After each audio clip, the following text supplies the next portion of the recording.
مجھے وقت کی نزاکت کا احساس ہے اور اسٹیج پر علماء کرام کثرت کے ساتھ تشریف فرما ہیں۔ میں صرف ایک بات آپ کی وساطت سے یہاں کرنا چاہتا ہوں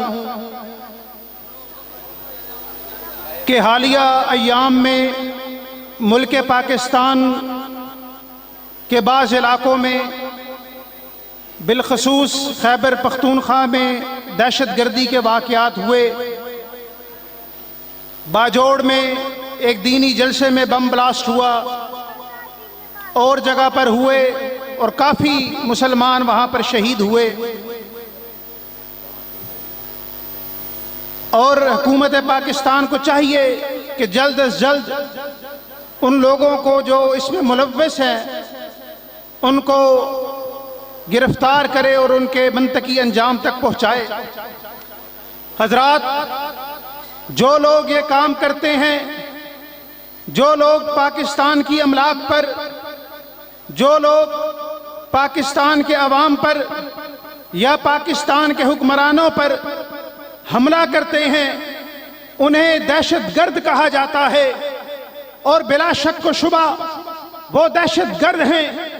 لیکن میں یہ سوال اس مجمع کی وساطت سے پوچھنا چاہتا ہوں کہ اگر آج ملک پاکستان میں آرمی چیف پر کوئی حملہ کرے وہ دہشت گرد ہے، آج ملک پاکستان میں سیاستدانوں پر کوئی حملے کی منصوبہ بندی کرے وہ دہشت گرد ہے، آرمی کی تنصیبات پر کوئی حملہ کرنا چاہے وہ دہشت گرد ہے، آج اداروں پر کوئی حملہ کرے، اداروں کے دروازوں کو توڑے، ان کی املاک کو نقصان پہنچائے وہ دہشت گرد ہے۔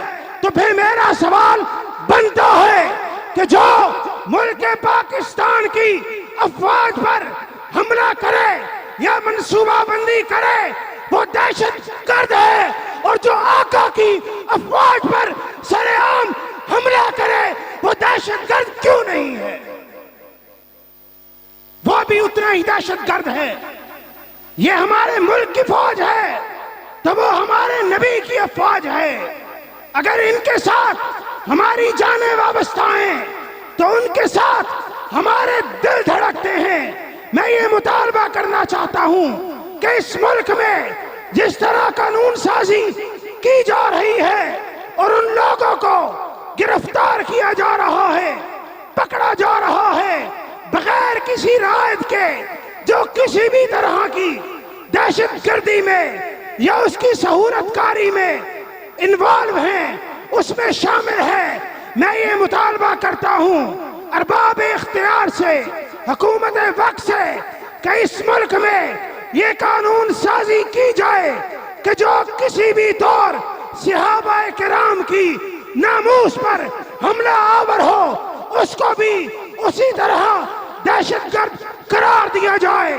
جو اس ملک کی سڑکوں پر ابو بکر صدیق پر تبرہ کرے اس کو بھی دہشت گرد قرار دیا جائے۔ جو عمر ابن خطاب، عثمان غنی اور حیدر کرار کی عزت و عصمت پر حملہ آور ہو اس کو بھی دہشت گرد قرار دیا جائے۔ جو امہات المومنین کے بارے میں بکواس کرے اس کو بھی دہشت گرد قرار دیا جائے۔ جو اہل بیت پر حملہ آور ہو اس کو بھی دہشت گرد قرار دیا جائے۔ اگر اس ملک کو محفوظ بنانا ہے، جس طرح اس ملک کی سرحدوں کو محفوظ بنایا جا رہا ہے، جس طرح اس ملک کے رہنے والوں کے املاک کو، مالوں کو اور جانوں کو محفوظ بنایا جا رہا ہے، اس طرح اس ملک کے 90% اہل سنت عوام کے دلوں کو بھی یہ تسلی اور تسکین دی جائے کہ اس ملک میں صحابہ کرام کی عزتیں محفوظ ہیں۔ اس ملک میں کسی کو یہ جرت نہیں ہوگی کہ وہ سر عام نکلے اور صحابہ کرام پر بکواس کرے، زبان درازی کرے، تبرہ کرے، اس لیے کہ صحابہ کے ساتھ ہمارے دل دھڑکتے ہیں۔ صحابہ وہ ہیں جو آقا کے رفقا تھے، جو آقا کی سپاہ تھے، جو آقا کے ساتھی تھے، جو آج دین ہم تک پہنچا ہے وہ صحابہ کرام کے ذریعے پہنچا ہے. انہوں نے محفوظ کیا، عمل کیا، سنا، سنایا، آگے پہنچایا. آج وہ دین ہم تک صحابہ کرام کی وساطت سے پہنچا ہے. اگر صحابہ کرام کی عزتیں محفوظ نہیں، عصمتیں محفوظ نہیں، ان کے اسماء مبارک اور نام محفوظ نہیں، تو ہمارے دل کس طرح تسلی پا سکتے ہیں؟ یہ مطالبہ ہے، اور یہ صحابہ کرام کی قربانیوں کا اعجاز اور ثمرہ ہے کہ اللہ نے اس امت تا قیامت آنے والی امت کے دلوں میں صحابہ کرام کی محبت کو اور الفت کو اتار دیا ہے. آج ہم میں سے ہر شخص جہاں آقا کے ساتھ محبت کرتا ہے، وہاں آقا کے اصحاب کے ساتھ بھی محبت کرتا ہے. آقا کا نام نامی آتا ہے، زبان پر بلا ساختہ درود جاری ہو جاتا ہے، بلا ساختہ زبان صلی اللہ علیہ وسلم کے ترانے گاتی ہے. لیکن جہاں آقا کے اصحاب کا نام نامی آتا ہے، وہاں بھی ہمارا دل محبت سے لبریز ہو جاتا ہے.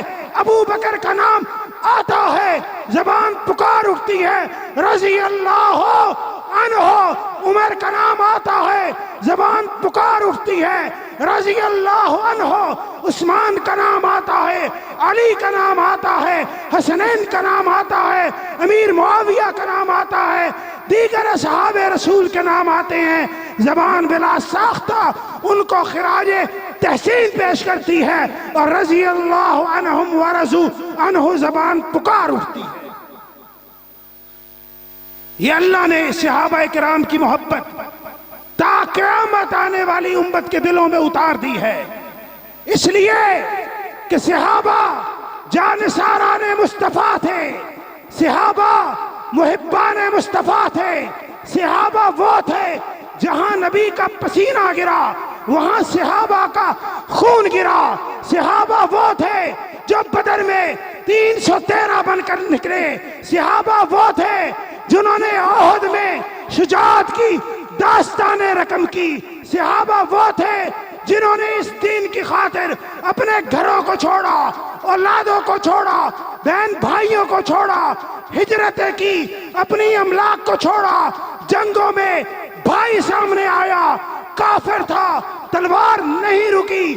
باپ سامنے آیا، کافر تھا، تلوار نہیں رکی.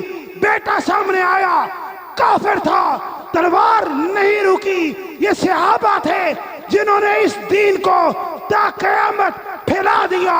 یہ صحابہ تھے جن کی بدولت عمر نے 22 لاکھ مربع میل پر حکمرانی کی. یہ صحابہ تھے جن کی قربانیوں کی بدولت امیر معاویہ نے 65 لاکھ مربع میل کی حکومت کی. یہ صحابہ تھے جنہوں نے دین کے لیے ایسی قربانیاں دی کہ اسلام کو آدھی دنیا تک پھیلا دیا.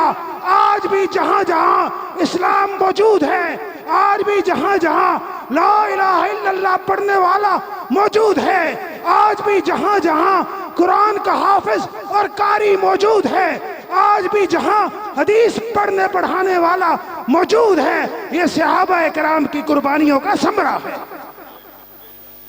اس لیے اللہ نے ان کے دل میں، ہمارے دل میں ان کی محبت کو اتار دیا ہے. اور میں یہ کہنا چاہتا ہوں کہ ہر وہ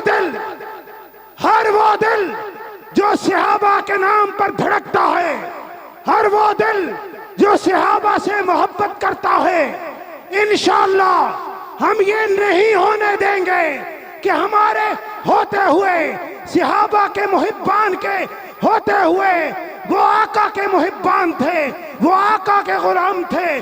ہم صحابہ کے غلام ہیں، اور صحابہ کے غلام یہ اجازت نہیں دیں گے کہ ہمارے ہوتے ہوئے صحابہ کے بارے میں زبان درازی کی جائے، گستاخان سڑکوں پر نکلے اور ان مقدس ہستیوں پر تبرہ کرے، سر عام ان کے نام لے کر بکواس کرے. ہم صحابہ کے نام کی بھی حفاظت کریں گے، صحابہ کی عظمت اور رفعت کی بھی حفاظت کریں گے، اور امہات المومنین کی شان کی بھی حفاظت کریں گے. ہم اہل بیت کی بھی حفاظت کریں گے، اور ہم کسی کو یہ اجازت نہیں دیں گے کہ وہ حسنین کریمین کے بارے میں اپنی زبان کو گن سے آلودہ کر سکے۔